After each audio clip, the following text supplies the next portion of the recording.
if you want like a pro-feminist film, you want like girl power movie, like this movie, Touch of Zen, are great films for that.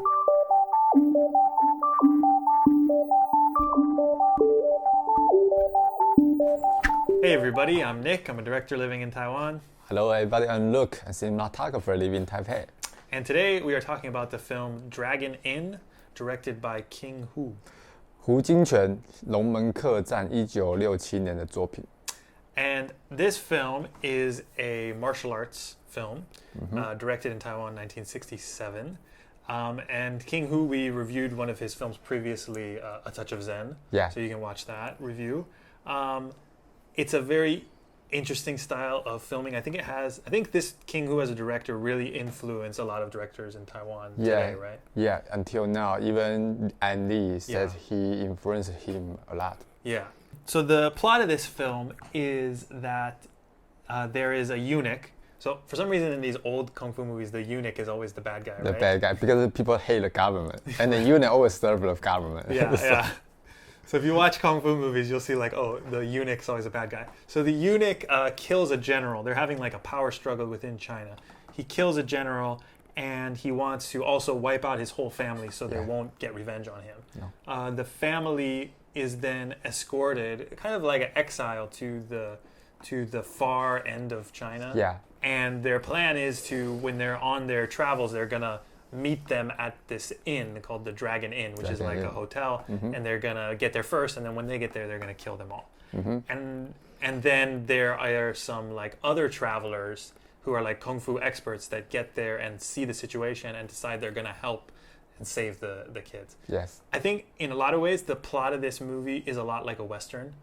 Really? Yeah, I think kung fu. That's what I love is like kung fu and westerns have a lot of like similarities, or like even like Akira Kurosawa, like samurai movies, western movies, kung fu movies. There's like a lot of similarity because it's like there's a bunch of bad guys, and then there's like a really strong person that is protecting somebody who's like innocent or something like that. Yeah. And then they have like a big showdown, right? Right. It's kind of like justice, but there's no justice in official institute, so there have to be someone to play the role. Exactly. So be a hero or be a very powerful man to save the world. Yeah. So like in Chinese cinema, it's like kung fu a lot of times, but then in Western cinema, it's Western, so it's like gunfights and stuff like that. Like a fist of dollar or something. Yeah, fistful of dollars. Like, yeah. I like the series. Yeah, like I mean, you could take this Dragon Inn and remake it as a Western completely, and it would totally work. Agreed. Because it's like set in a old hotel, and then they have like lots of gun battles and stuff. Yeah, I like it. In this movie, it's arrows, but you could have it be gun battle. So you have to fight with the swords and the fist or bows and arrow. Yeah, yeah. Some things that I think this film does really well, which I just learned, was that King Hu started as a set art director and a set designer. Yes. And when you watch this film, the set is the thing that immediately stands out. Fantastic, beautiful. I mean, the way that he uses like color and the way that he kind of just sets up this scene, the scenes, is just really good. And this movie in particular, even more than A Touch of Zen, I think is really impressive because it's in the one location the whole time. So you really kind of see all the parts of it and really get to know this like inn. Yes, especially the inn itself is built complete by wood, so you can see the texture. Yeah, complete real wood, not fake wood. It's just you can see the texture of the wood, and when you break it down, you can see, oh wow, I want to kind of tour.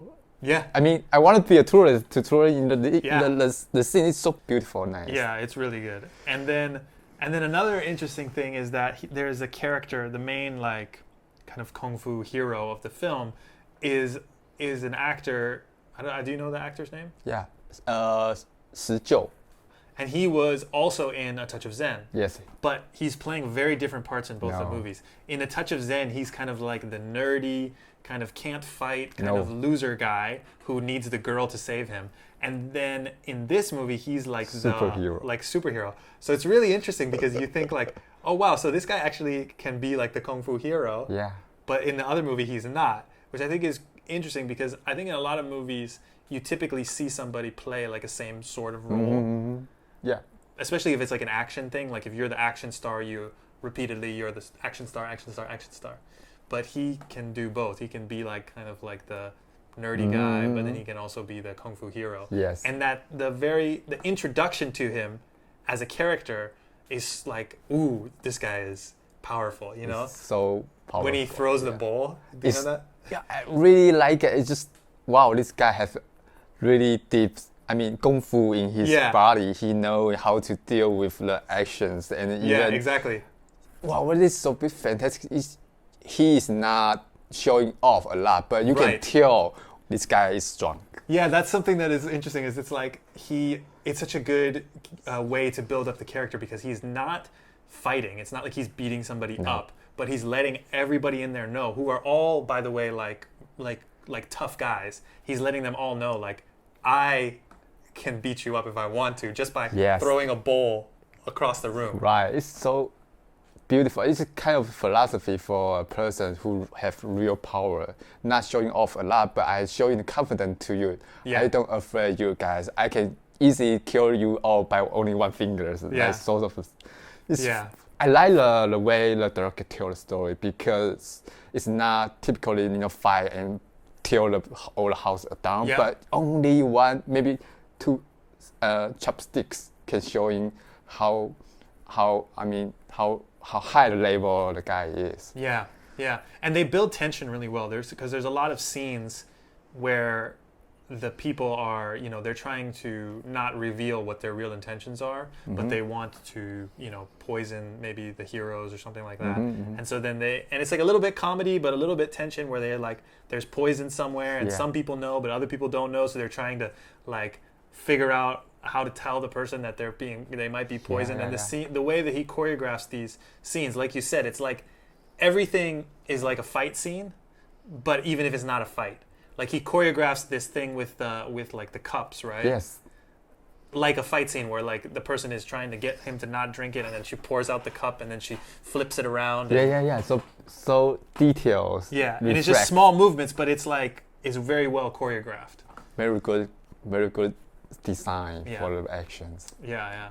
Has like a climax where the ultimate battle between the eunuch and the heroes.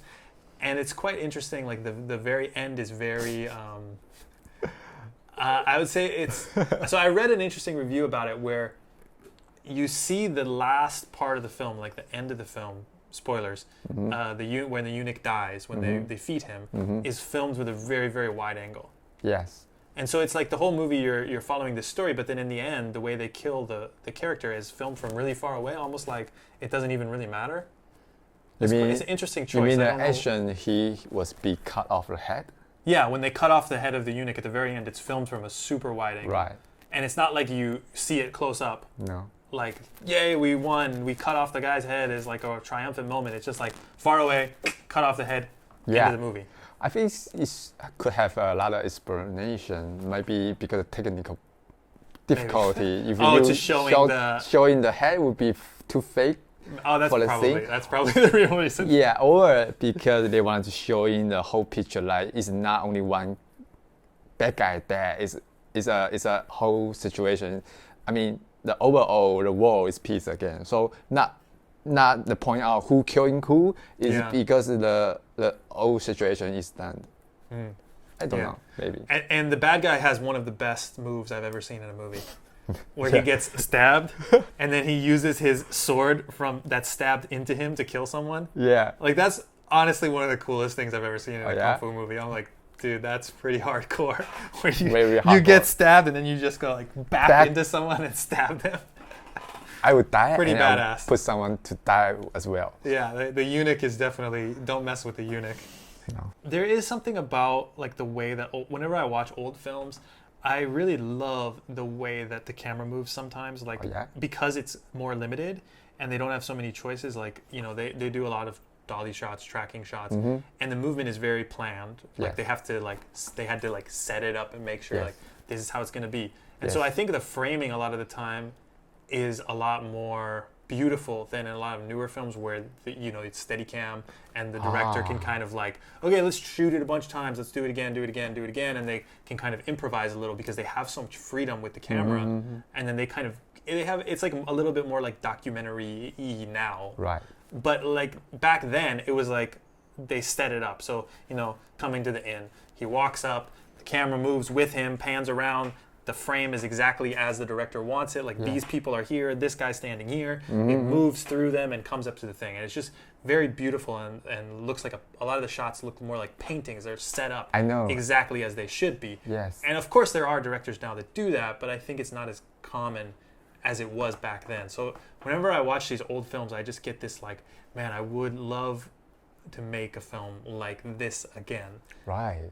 But it's not as accepted in the visual language that people expect from movies now, which to me is a little bit sad because I love old films. Yeah, so it's kind of different method of showing the actions. Like you said, modern day they wanted to show the 紧张感, so camera movement is so shaky or it cut a lot, right? But for this film, it's not. It's kind of showing a whole picture for you. So camera is not moving so fast. It's not moving like dramatic shaking or something, but they wanted to have a little bit of the 紧张感. So it still move, but not because of the limitation of the machine. So they have to design, put on track, and design well. So people have to be knowing what they are doing because every movement will be seen very clearly. The lighting is as well. I like the nice. They use the candle light, and it's very. I mean, for me, I really wondering how they make it. But because sometimes we see the light nice thing in this kind of era movie, you can see the very fake shadow of the character. But for this one, the lighting is so natural. Yeah, you can see when the candle light is flicking, and then the shadow flicking as well. Flicking behind him, yeah. So the one final thing that I think is really interesting is how in his movies he has such strong female characters. Yes.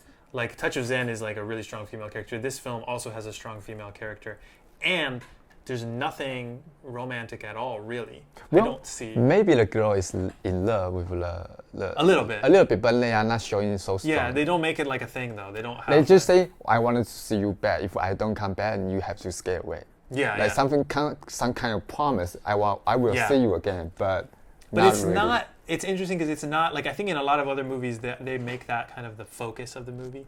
Like the romance thing is like a big part of it. Like they have to make it very clear to the audience, like these two characters are in love and the girl loves the guy and they have a romantic relationship and blah blah blah. But in his film, they don't really. It's not a big part of it. Like it's just like the girl's really good at fighting and he's really good at fighting and they like that they're both good at fighting and they fight people. It's all about like how powerful she is. So I think it's like if you want like a pro-feminist film, you want like girl power movie, like this movie, Touch of Zen, are great films for that. I think it's great. It's not typically girl film. Like girl has to be weak, girls have to be protect. No, it's not. It's girl is stronger than a lot of men. And she has her own power to decide where she wanted to go to after the guy or to fight her own. Right. A lot of situations she can definitely make. Yeah, and it's like Kung Fu is like the great equalizer, right? Like if you know Kung Fu, then you can beat anybody else. Yes. That's like Kung Fu. Even like this, because like even the guy, he's like kind of skinny. He's not that big, but he can beat anybody up. Yeah. So learn Kung Fu. All right. Thanks for watching. If you want us to review any films, please let us know in the comments. As usual, like, share, subscribe, tell your friends, all that good stuff. All right. Talk to you next time. Bye. Bye.